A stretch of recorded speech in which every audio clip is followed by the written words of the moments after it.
Hello students, previous lecture में हमने endomembrane system पढ़ लिया था। अब पढ़ते हैं माइटोकॉन्ड्रियन। माइटोकॉन्ड्रियन या माइटोकॉन्ड्रिया। माइटो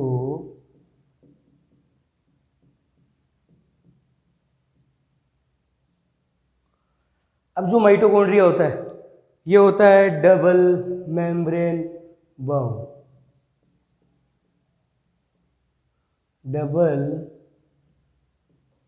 membrane bound. अब जो मेम्ब्रेन्स होती है, जो एक तो होती है आउटर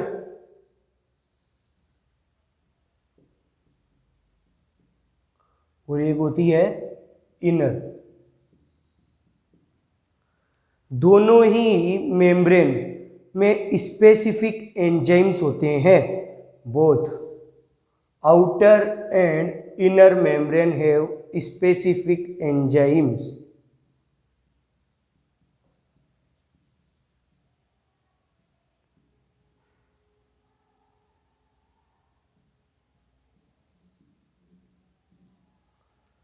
अब दो मेम्ब्रेन होगी तो दो कंपार्टमेंट्स भी होंगे। तो कंपार्टमेंट्स,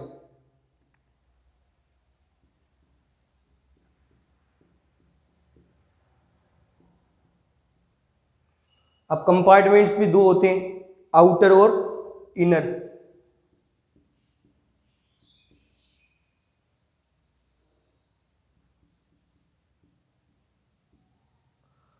जो आउटर कंपार्टमेंट होता है उसको कहते हैं peri mitochondrial space.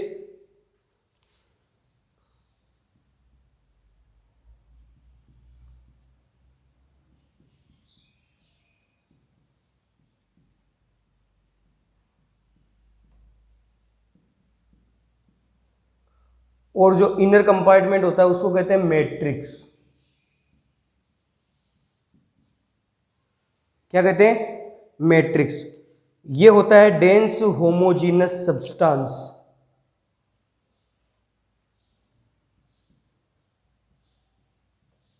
Dense homogeneous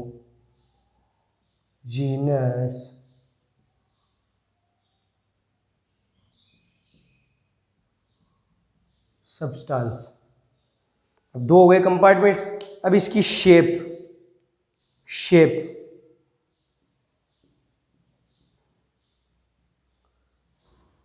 इसकी शेप होती है सॉसेज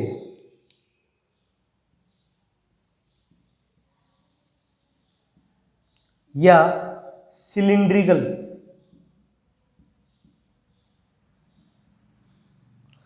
और साइज,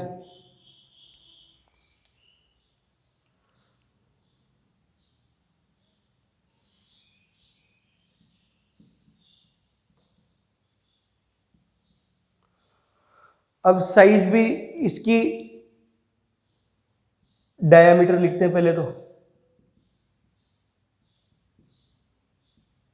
ये होता है 0.2 से 1 माइक्रोमीटर। एवरेज हो जाता है 0.5 माइक्रोमीटर। 0.5 माइक्रोमीटर हो जाता है इसका एवरेज। और लेंथ, इसकी लेंथ होती है 1 से 4.1 माइक्रोमीटर। 1 to 4.1 micrometer. ये हो गया इसका शेप एंड साइज। अब जो ये माइटोकॉन्ड्रिया है यह है unless specifically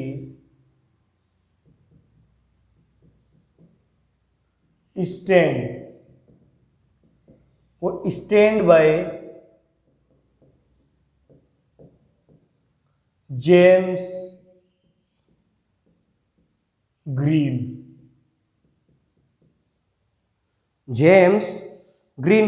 number depends on. अब माइटोकॉन्ड्रिया कितने, किसकी बॉडी में कितने माइटोकॉन्ड्रिया होंगे, ठीक है, कितने माइटोकॉन्ड्रिया होंगे, ये उसकी फिजियोलॉजिकल एक्टिविटी के ऊपर डिपेंड करता है। तो नंबर डिपेंड्स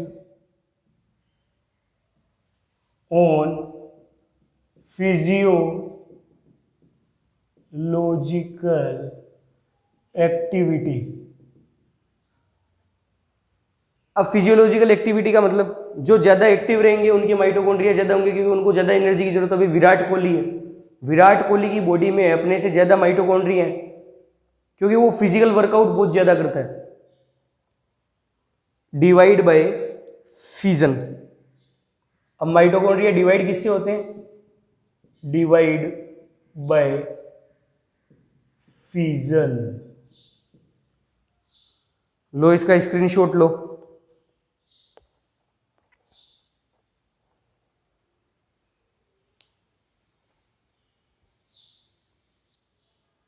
हाँ देखो माइटोकॉन्ड्रिया डायग्राम, ये माइटोकॉन्ड्रिया, जो बाहर जो मेम्ब्रेन है ये है आउटर मेम्ब्रेन,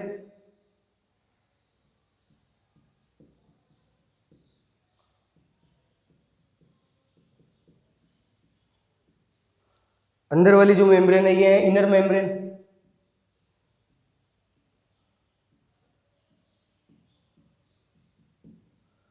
बीच में जो स्पेस है वो है पेरीमाइटोकॉन्ड्रियल स्पेस। ये जो स्पेस दिख रहा है दोनों मेम्ब्रेन के बीच में, इस स्पेस को कहते हैं पेरीमाइटोकॉन्ड्रियल स्पेस।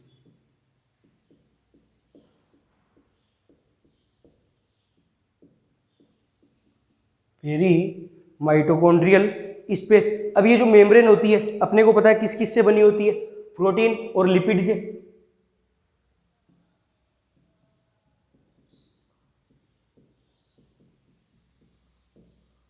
प्रोटीन और लिपिड से। अब इनका परसेंटेज कितना होता है? जो बाहर वाली जो मेम्ब्रेन होती है इसमें तो होता है 60% प्रोटीन और 40% लिपिड, और जो अंदर वाली मेम्ब्रेन होती है इसमें होता है 80% प्रोटीन प्लस 20% लिपिड। ये भी याद रखना बहुत ज़्यादा जरूरी है।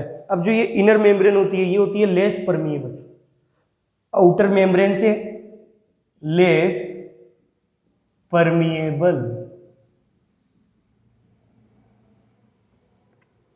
Less permeable. और ये जो दिख रहा है इसे कहते हैं मैट्रिक्स,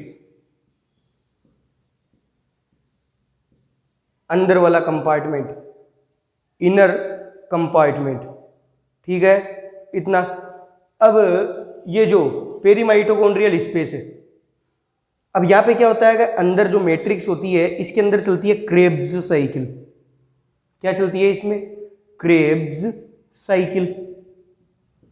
अब क्रेब्स साइकिल जब अपन रेस्पिरेशन पढ़ेंगे तब पता पड़ेगा क्रेब्स साइकिल क्या होती है। अब क्रेब्स साइकिल चलती है तो यहाँ पे एरोबिक रेस्पिरेशन होता है, एरोबिक रेस्पिरेशन, एरोबिक रेस्पिरेशन। अब ये जो इनर मेम्ब्रेन दिख रही है इसमें ये जो इनफोल्डिंग जो स्ट्रक्चर्स है, जो इनफोल्डिंग जो ये स्ट्रक्चर दिख रही है इसे कहते हैं क्रिस्टी। ये जो इनफोल्डिंग स्ट्रक्चर है इसको कहते हैं क्रिस्टी।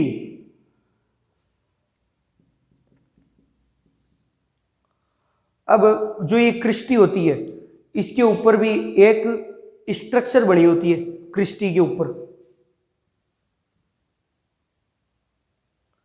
इस तरीके से।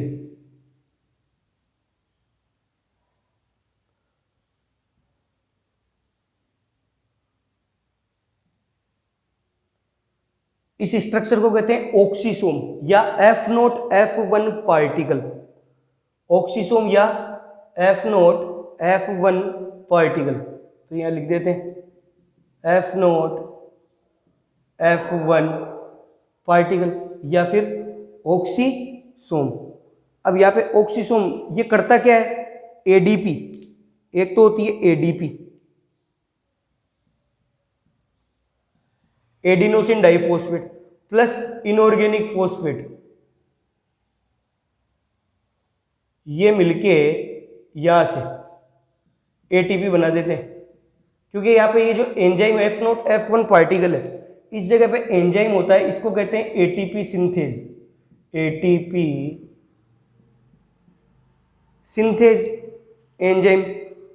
ये पूरी मेथड जो है अपन रेस्पिरेशन जब पढ़ेंगे तब पता आपको पड़ जाएगा। अब इसके भी क्या होते हैं, फ्री राइबोसोम्स होते हैं माइटोकॉन्ड्रिया में भी।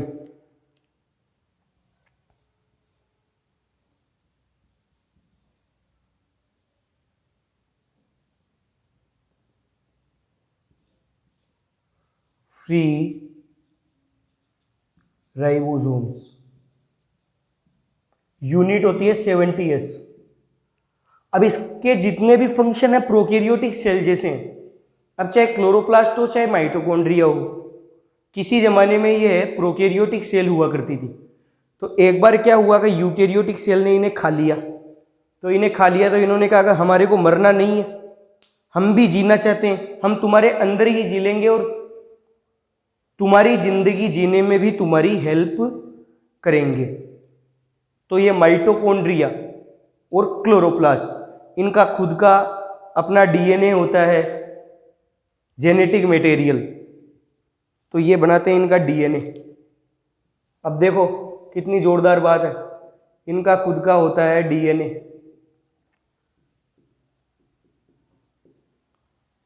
अब खुद का डीएनए होता है, खुद के राइबोसोम्स होते हैं, फिर भी ये यूकैरियोटिक सेल के अंदर जीते हैं। लो स्क्रीनशॉट लो इसका।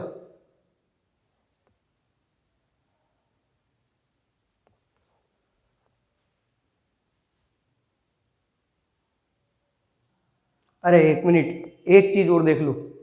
अब ये जो इधर चलती है इलेक्ट्रॉन ट्रांसपोर्ट सिस्टम, जो इनर मेम्ब्रेन ऑफ माइटोकॉन्ड्रिया है, यहाँ पे चलता है इलेक्ट्रॉन ट्रांसपोर्ट सिस्टम। इस वजह से यहाँ पे प्रोटॉन ग्रेडियंट हो जाता है। H+ ion peri mitochondrial space में ठूस ठूस के भर जाते हैं। प्रोटॉन ग्रेडियंट, ठीक है।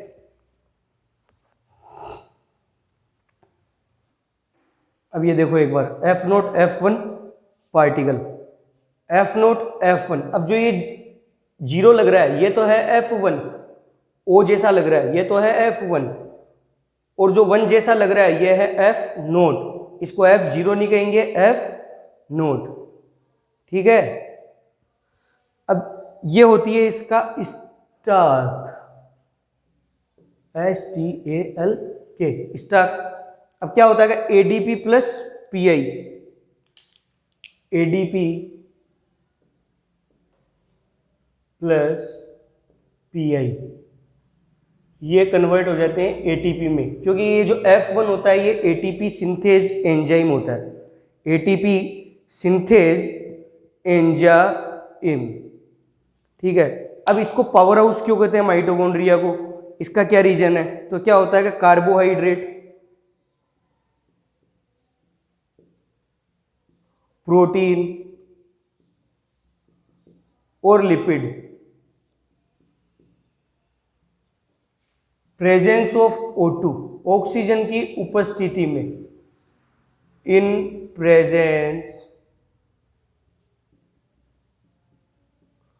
ऑफ O2, इनका क्या होता है ऑक्सीडेशन।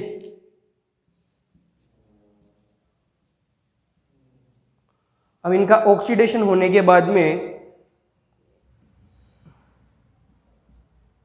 यहां पे बनता है CO2,